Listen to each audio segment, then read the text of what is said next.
Commissioner हो किसी जगह का और पता चले कि यही जो है कातिल है, यही जो हत्यारा है, यही जो है डाकू है, यही शहर में डकैतियां डलाता है, तो ये नेशनल स्टॉक एक्सचेंज कर रहा था। वो कुछ जो शेयर ब्रोकर हैं उनकी तो मुंबई या नेशनल स्टॉक एक्सचेंज के सर्वर से तुरंत हो जाती थी और बाकियों की नहीं होती थी।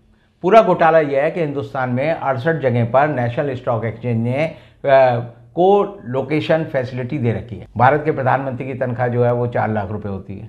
चित्रा रामकृष्णन की हर महीने की सैलरी जो थी वो 3 करोड़ रुपए थी। इसमें जो दो मिस्टीरियस बातें आती हैं वो ये आती हैं कि एक तो वो अज्ञात योगी जो है उसका कोई स्वरूप नहीं है, वो कोई आदमी नहीं है। ये चाहे यूपी का योगी हो या ये चित्रा रामकृष्णन का योगी हो, ये सारे योगी जो है आगे से ऐसा हाल हो जाएगा कि लोग अपने नाम के आगे योगी लगाने से डरेंगे। 5 किलो राशन देके कहती है कि हमने तुम्हें बहुत बड़ा एहसान किया है, लेकिन इतने बड़े लुटेरे हैं जिनको सीबीआई अभी तक गिरफ्तार कर रही है, ना इनके लोगों को गिरफ्तार कर रही है। नमस्कार दोस्तों, हिंदू वॉइस में आपका स्वागत है। मैं हुक्राम, हमारे साथ हैं एडवोकेट रविंद्र कुमार जी। आप लोग अच्छी तरह से जानते हैं। बात करते हैं नए जो स्कैम सामने आ रहे हैं, नई चीज़ें निकल कर सामने आ रही है और दूसरी तरफ उन्हें कुछ और मुद्दों से कवर करने की कोशिश की जा रही है। पिछले दिनों आपने देखा डॉकयार्ड, जिस पर रविंद्र कुमार जी अपनी रिपोर्ट रख चुके हैं कि कितना बड़ा घोटाला हुआ, महा घोटाला वाइब्रेंट गुजरात के नाम से क्या चल रहा था, वो सब रविंद्र कुमार जी ने बताया। आज हम बात करेंगे नेशनल स्टॉक एक्सचेंज की, जिसमें एक नाम उभर का सामने आया है, चित्रा रामकृष्णन। कौन है लेडी और क्या ये नई चीज़ें सामने आई है, क्या नया विवाद शुरू हुआ है, हम पूरी रिपोर्ट जानेंगे रविंद्र कुमार जी से। सर, कौन है ये और क्या घोटाला नया सामने आ रहा है? एक विचित्र बात है कि मोदी जी के काल में महिलाओं का उत्थान बड़ी तेजी से हुआ। महिलाओं का उत्थान? जी, अच्छा जी। तो उनमें आप एक तो स्मृति ईरानी का नाम ले सकते हैं। अच्छा। एक चित्रा रामकृष्णन जो कि एनएससी की मैनेजिंग डायरेक्टर थी, उससे पहले वो जो है एमडी थी, उससे पहले उसके बाद वो चेयरमैन बनी और उससे पहले वो जो है वहाँ के फाइनेंसेस वगैरह देखती थी। और तीसरा नाम आता है जो नाम है आईसीआईसीआई बैंक की जो चेयरपर्सन थी, चंदा कोचर का। अच्छा। और आज के समय में आप देखेंगे तो चंदा कोचर तो ईडी द्वारा 2 बार गिरफ्तार की गई और पिछले सालों से बेल मिली। अच्छा। अब जो जिस औरत का चर्चा सबसे ज़्यादा धूमधाम के साथ है वो है चित्रा रामकृष्णन। अच्छा। चित्रा रामकृष्णन जो है एक चार्टर्ड अकाउंटेंट हैं और 1992 में जब नेशनल स्टॉक एक्सचेंज, मुंबई का जो स्टॉक एक्सचेंज बना था, वो इससे बना था क्योंकि कई एक्सचेंजों में घोटाले होते थे। उस समय एक मुंबई एक्सचेंज था, एक दिल्ली एक्सचेंज था, हर शहर में, हर औद्योगिक शहर में एक्सचेंज होता था और जहां लोग जो है शेयर खरीदते बेचते थे, ट्रेडिंग होती थी। जी। उनमें कई घपले आए, तो घपले आने के बाद जो है ये तय किया गया कि इनकी मुकाबले जो है एक नेशनल स्टॉक एक्सचेंज बनाया जाए और 1992 में नेशनल स्टॉक एक्सचेंज बनाया गया और नंदन नाथ केनी जो है, जो कि इन्फोसिस के वन ऑफ द फाउंडर हैं, उन्होंने चंदा कोचर और जो चित्रा सुब्रमण्यम है, इन 2 औरतों को चुना कि ये भविष्य की भावी एंटरप्रेन्योर बन सकती हैं। ठीक है। अब जो नई ताज़ा खबर आ रही है वो ये आ रही है कि कल सीबीआई ने चित्रा रामकृष्णन के घर पर, उसकी माँ के घर पर रेड डाली। अच्छा। उससे 2 दिन पहले खबर आई कि रेड डाली गई है आईटी द्वारा चित्रा रामकृष्णन के घर पे और एक आनंद सुब्रमण्यम है जो आदमी जिसका कोई बड़ा अनुभव नहीं है, मार्केट में रेगुलेटर नहीं है, ना वो कंप्यूटर सेवी है, उस आदमी को चित्रा रामकृष्णन ने इतना आगे बढ़ाया कि उसकी जो आखिरी सैलरी तय की गई 2018 में वो थी 4 करोड़ 31 लाख रुपए साल की। अरे 4 करोड़ 31 लाख रुपए साल की थी। तो उसी दौरान चित्रा रामकृष्णन की जो सैलरी थी वो 3 करोड़ रुपए हर महीने की थी। अच्छा। आप इस बात से इसलिए आप कंपैरिजन करें तो भारत के राष्ट्रपति की जो तनख्वाह होती है वो 5 लाख रुपए होती है। भारत के प्रधानमंत्री की तनख्वाह जो है वो 4 लाख रुपए होती है। चित्रा रामकृष्णन की हर महीने की सैलरी जो थी वो 3 करोड़ रुपए थी। पक्ष अलग थे उसमें। और उसके बाद जो है ये मामला जो है सीबीआई ने रजिस्टर्ड किया था 18 नवंबर 2018 को। और जब ये मामला सीबीआई ने दर्ज किया तो आप देखेंगे कि घोटालों में जिसमें बड़े लोग शामिल होते हैं, सीबीआई जो है अब हर मामले को ठंडे बस्ते में रख देती है। एबीजी शिपयार्ड का जो मामला है, जो इसमें कि 22,842 करोड़ रुपए का घोटाला हुआ है, बैंकों का लोन लेके वो फरार हो गए, वो एफआईआर भी 2019 में सीबीआई के पास थी, लेकिन सीबीआई ने उसको दर्ज नहीं किया। 2 साल 3 साल तक वो जो है उसकी जांच करती रही। अच्छा। ऐसे ही इस मामले की जांच जो है पिछले 4 सालों से सीबीआई कर रही थी और पहली बार रेड पड़ी है। अच्छा, यानी पहली बार रेड पड़ने का मतलब है कि इसमें आप समझ सकते हैं कि इसके जो तनख्वाह है उसको लेकर मिनिस्ट्री ऑफ कॉमर्स से भी कहा था कि किसी एम्प्लॉय को एक जो नेशनल स्टॉक एक्सचेंज का एम्प्लॉय है उसकी तनख्वाह 3 करोड़ रुपए साल की कैसे हो सकती है, उसका भी अभी तक क्लैरिफिकेशन नहीं हुआ। अब ये पूरा जो घोटाला है ये क्या है? पूरा घोटाला ये है कि हिंदुस्तान में 68 जगह पर नेशनल स्टॉक एक्सचेंज ने को लोकेशन फैसिलिटी दे रखी है। को लोकेशन फैसिलिटी होती है कि जैसे आपने दिल्ली में स्टॉक एक्सचेंज के बहुत सारे सेटेलाइट लगाने हैं, सर्वर लगाने हैं, जैसे कलकत्ता में लगाने हैं, जैसे बम्बई में लगाने हैं, कानपुर में लगाने हैं, तो ये को फैसिलिटी देने का राइट जो था वो चित्रा सुब्रमण्यम को था और उसको ये आइडिया जो दिया था वो आनंद सुब्रमण्यम ने दिया था। अच्छा, और आनंद सुब्रमण्यम को उसने इसलिए अपॉइंट किया क्योंकि आनंद सुब्रमण्यम के बारे में ये वो चित्रा सुब्रमण्यम का अब कहना है, चित्रा रामकृष्णन का अब कहना है कि उसको एक अज्ञात योगी मिला था हरिद्वार में।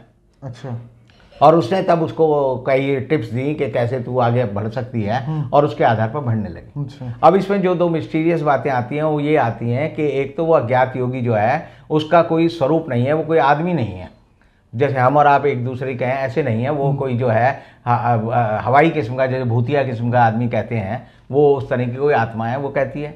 उसके पास जो है उसका राज्यरू @outlook.com नाम से जो है एक ईमेल आईडी है। अच्छा, और वो जो है outlook.com के नाम पर है, यानी गूगल वगैरह पे नहीं है। इसका मतलब पुरानी आईडी बनी हुई है। जी जी। अब उस आईडी को वो कहती है कि वो जो है हिमालय पे रहते हैं और वहाँ से ऑपरेट करते हैं। अच्छा, हिमालय। अब आप भी टेक्निकल दुनिया के आदमी, आजकल तो बच्चा बच्चा जानता है कि अगर आप मोबाइल का यूज़ करते हैं, क्योंकि किसी भी ईमेल आईडी को चलाने के लिए आपके पास कोई ना कोई इलेक्ट्रॉनिक कोई सिस्टम जरूर होना चाहिए, चाहे वो आईपैड हो या आपके पास लैपटॉप हो या आपके पास मोबाइल हो।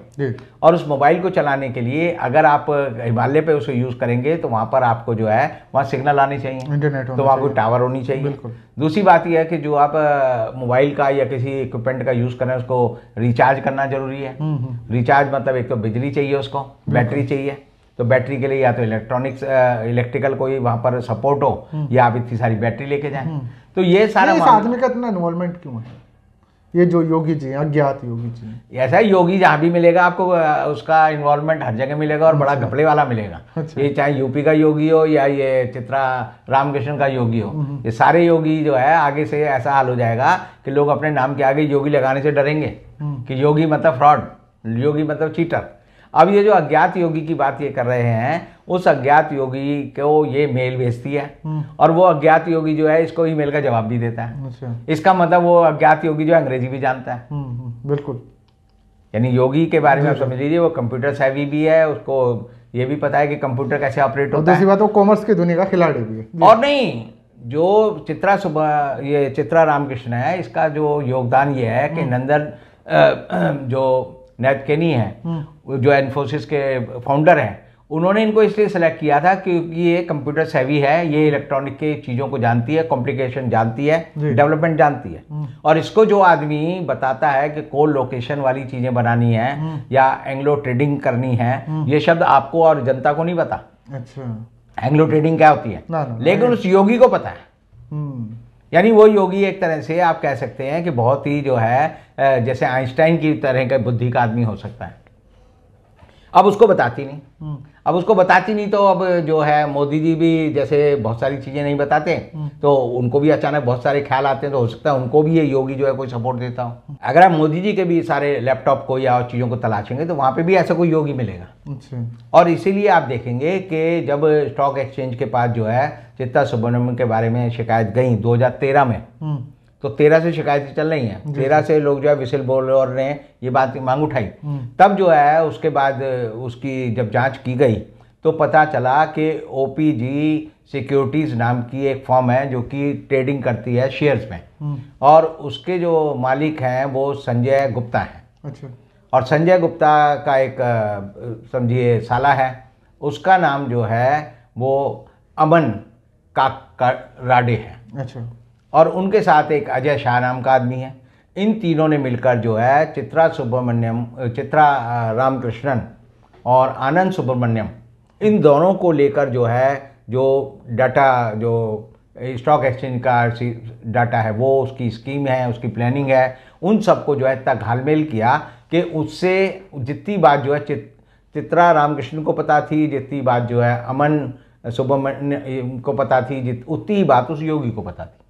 तो ये सारी बात जब इकट्ठी हो गई तो उसके बाद जो है सेबी ने इसकी जांच शुरू की, और सेबी ने तब कहा कि ये जो ORG सिक्योरिटीज़ है, इन्होंने जो है बहुत सारा घपला कर कर जो है एक नया सिस्टम डेवलप किया कि एक्सेस जो थी वो कुछ जो शेयर ब्रोकर हैं उनकी तो मुंबई या नेशनल स्टॉक एक्सचेंज के सर्वर से तुरंत हो जाती थी और बाकियों की नहीं होती थी। बहुत सारे लोग शिकायत करते थे कि जब तक हम डालते हैं कि भाई हम ये खरीदना है बेचना है तो सिस्टम उनके लिए रिस्पॉन्स नहीं करता था, वो रुक जाता था, उसमें बग डाला हुआ था उन्होंने। नहीं, जो भी किया हुआ था, क्योंकि वो उसका नाम उन्होंने लिखा है कि को फैसिलिटी जो थी, को लोकेशन फैसिलिटी, उसमें गड़बड़ कर रखी थी और उसको ये हैंग कर देते थे। और कुछ लोगों का यानी कहीं सर्वर तेजी से काम करता था, कहीं सर्वर कम काम करता था। बिल्कुल सर।